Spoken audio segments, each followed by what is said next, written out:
안녕하십니까. 오늘의 말씀을 시작하겠습니다. 오늘날 우리 그리스천들이 가장 많이 오해하고 있는 믿음에 관한 이야기 중에 하나는 곧 천국에 관한 이야기입니다. 사람들은 대부분 이렇게 말합니다. 누군가 죽었을 때 그분이 천국에 가셨는데 우리도 그것에 가면 다시 만나게 될 것이다.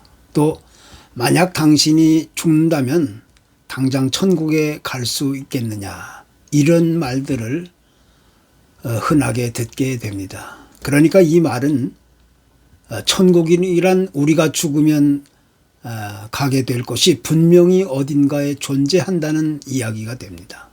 어떤 공간적이고 물리적인 장소로만 이해하고 있다는 것이 되는 겁니다. 즉 천국이란 구원받은 우리 크리스천들이 죽은 후에 가게 될 장소라고 이해하는 것입니다. 그렇지만 이것은 크게 잘못된 상식이고 오해이고 착각입니다. 성경은 그 어디에서도 우리가 죽으면 가게 될 곳이 바로 천국이라고 말하고 있지 않는다는 것입니다. 그렇다고 해서 천국을 부인한다는 말은 절대 아닙니다. 성경에서 가르치고 있는 천국이란 단순하게 어떤 공간적인 개념이나 세상적인 그 정치적이고 물리적인 눈으로 보이는 가시적인 나라와는 전혀 다른 개념인 겁니다.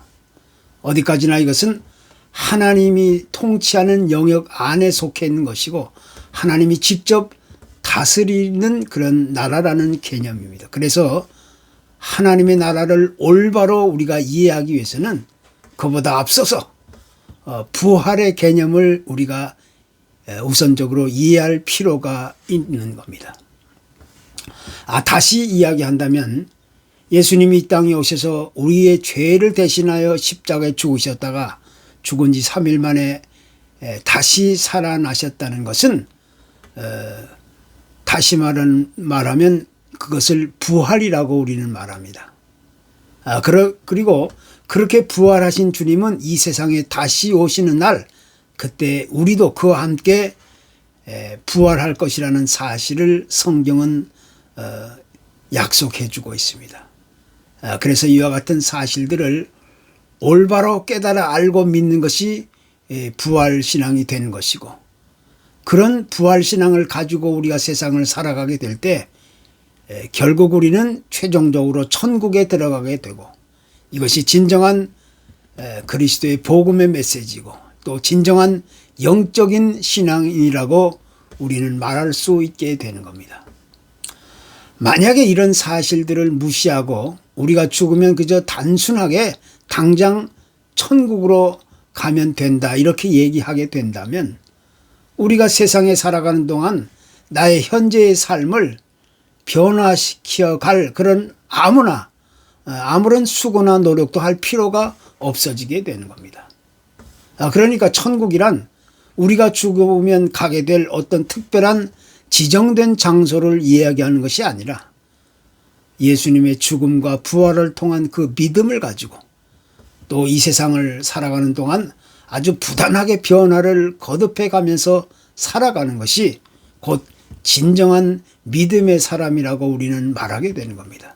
그래서 천국이란 우리가 죽은 후에 가게 되는 것이 아니라 우리가 들어가게 될 하나님의 나라는 우리의 삶 속에서 이미 시작되었고 또 그 나라의 삶을 위해서 계속해서 이루어져 가고 있는 것이 우리의 신앙인들의 삶이 되는 겁니다. 바로 이와 같은 사실들을 올바로 깨닫고 살아가게 될 때 우리가 들어가게 될 천국은 진정으로 의미가 있는 곳이 됩니다.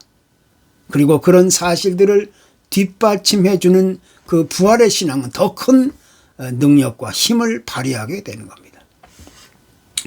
그래서 이 성경은 이 부활하신 그리스도의 모습을 여러 곳에서 생생하게 전해주고 있는데, 신약 성경은 예수님이 죽은 자 가운데 다시 살아나셨다는 사실들을 아주 반복적으로 이야기합니다. 그리고 또한 결정적인 여러 가지 증거들을 제시해주고 있습니다. 뿐만 아니라 사도행전에서도 그 부활하신 예수님의 모습이 나게 되는데, 그 첫 번째로는 제자들의 극적인 그 삶의 행동과 변화를 우리가 엿볼 수 있게 됩니다. 제자들은 예수님이 십자가 처형을 받게 되었던 사건의 직접적인 목격자로서 주님이 그렇게 아무런 힘도 쓰지 못하고 군인들에 의해서 강제로 처형을 당한 모습을 지켜보며 불안과 염려와 공포에 시달리며 하루하루를 그렇게 보내야만 했습니다. 그러나 얼마 되지 않아 그들은 부활하신 그리스도를 다시 만나게 되면서 아주 극적인 삶의 변화를 이루어가기 시작했던 겁니다. 그리고 그 이후에는 아주 용기 있고 담대한 그런 부활의 산 증인들로 변화하기 시작했던 겁니다. 특히 사도 바울의 증거는 참으로 믿기 어려울 정도의 그 아주 극적인 변화의 모습을 보여주고 있습니다. 바울은 본래 예수 믿는 사람들에 대해서 아주 크게 분노하며 그들을 박해하는데 앞장섰던 바로 그 장본인입니다. 그런 그가 다메섹으로 향하던 중 생각지도 못하게 길에서 부활하신 그리스도를 만나게 되었습니다. 그리고 그는 거기서 그리스도를 직접 만나는 경험을 하게 된 이후에 아주 완전하게 새롭게 바뀐 인생의 길을 걷게 되었던 겁니다. 그러니까 사도 바울의 그 결정적인 변화는 그가 부활하신 그리스도를 만난 이후에 비로소 시작되었다는 사실을 성경은 보여주고 있는 겁니다. 뿐만 아니라 성경은 부활하신 주님을 만났던 사람들이 그 외에도 수없이 많이 있었다는 사실을 증거해주고 있습니다. 특히 고린도전서 15장의 내용은 전적으로 그리스도의 부활은 그 누구도 거부하거나 무시하고 부인할 수 없는 실제적인 엄연한 사실이었다는 그런 팩트를 이야기해주고 있습니다. 당시 사도 바울이 이 고린도교의 성도들을 향하여 이 부활의 사건의 그 편지를 쓰게 된 원인은 다른 데 있는 것이 아니었습니다. 우리가 알다시피 이 고린도 교회는 다른 지역의 그 사람들에 비해서 아주 굉장히 문제가 많았던 교회 중에 하나였습니다. 끊임없는 분쟁과 다툼이 그 안에서 이루어졌고, 또 성적인 아주 음란한 문제로 아주 매우 시끄럽고 부도덕한 교회입니다. 그런데 그보다 더 심각한 문제는 이 그리스도의 부활에 대해 의심을 가지고 있었던 성도들이 교회 안에 많이 있었다는 겁니다. 그래서 사도 바울은 그 교회의 많은 문제들을 진정시키는 것은 물론이지만 이 부활신앙에 대한 확실한 믿음을 심어주기 위해요. 그들 위해 이제 편지를 쓰게 되었던 겁니다. 사도 바울이 여기서 크게 강조한 이 부활의 사건의 메시지는 이것이었습니다. 만약에 그리스도께서 죽은 자 가운데서 다시 살아나지 않았다면 우리 믿는 자들도 장래에 다시 살아날 수 없을 것이다. 또 만약 그리스도께서 죽은 자 가운데서 다시 살아나지 않았다면 그리스도의 십자가의 희생은 아무런 효능이 없는 것. 십자가의 죽음을 통한 희생은 충분하지 않았다는 겁니다. 뿐만 아니라 주님은 그리스도의 그 주님의 부활은 우리 잠자는 자들의 첫 열매가 되었다는 사실을 밝히는 겁니다. 그렇기 때문에 그리스도가 다시 사는 것이 없었다면 우리의 선전하는 그 메시지도 헛된, 믿음도 헛된 것이고 모든 것이 헛되다는 사실을 강조해 주고 있습니다. 그래서 특별히 주님은 요한복음 11장 25절에서 나는 부활이요 생명이니 나를 믿는 자는 죽어도 살겠고 무릇 살아서 믿는 자는 영원히 죽지 아니하리라, 이런 말씀을 하셨던 겁니다.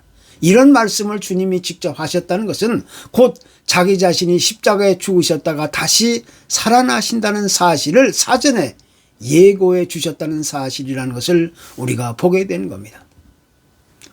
그렇기 때문에 주님의 부활의 역사적인 사건을 이제 거부하거나 외면하거나 무시하거나 부인할 수 있는 사람은 그 어디에도 있을 수 없다는 사실을 성경은 제시해 주고 있는 겁니다. 다시 이야기하지만 만약 그리스도께서 부활하지 않았다면 우리가 죽음 이후에 다시 부활하여 영원한 하나님 나라에 들어가게 된다는 것은 아주 완전히 거짓이고 헛수고가 되는 것이고, 우리는 여전히 죄 가운데서 영원한 심판과 멸망을 기다릴 수밖에 없는 그런 처지에 놓이게 되는 겁니다.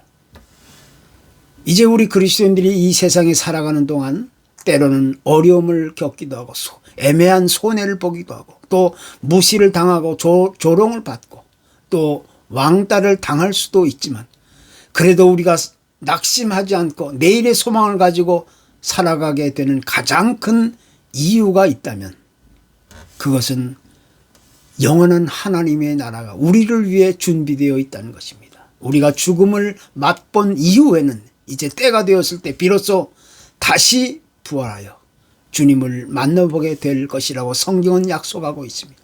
이것이야말로 우리 그리스도인들에게서 가장 큰 위로와 축복과 소망이 되는 그런 말씀이 아닐 수가 없는 겁니다. 만약 그것이 없다면 우리는 세상에서 가장 불행하고 가장 안타깝고 비참한 사람이 될 수밖에 없는 겁니다. 그래서 우리는 이제 죽음 이후에는 부활이 있고 영원한 하나님의 나라가 준비되어 있기 때문에 결국 세상 사람들과는 전혀 다른 삶을 살아갈 수밖에 없는 겁니다. 이 같은 사실을 마음 깊이 받아들이고 내일의 소망을 가지고 살아가는 것이 성경이 요구하고 있는 바로 그 부활 신앙이라는 것입니다. 나에게 있어서 이 부활이란 바로 이 같은 사실들을 크게 강조해 주고 있는 겁니다. 우리는 주변에서 흔히 하는 말들 중에 죽음에 관한 이야기를 들을 때가 있습니다.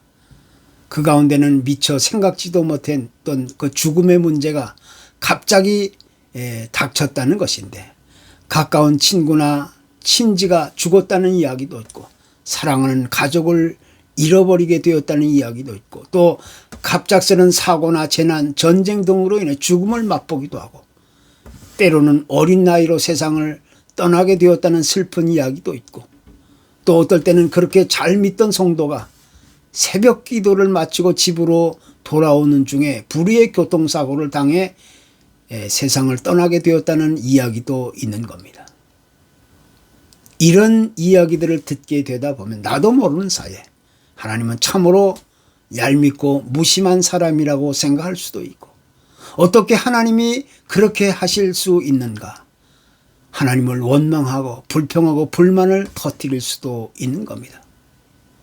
그러나 이런 일이 있다고 가정했을 때 우리가 세상 사람들과 전혀 다른 점이 하나 있다면 그것은 곧 우리에게는 세상 사람들이 알지 못하는 부활신앙이 있다는 것입니다. 세상 사람들은 세상에서 열심히 살아가다가 죽음을 맞이하게 되면 그것으로 모든 것이 끝이라고 생각합니다.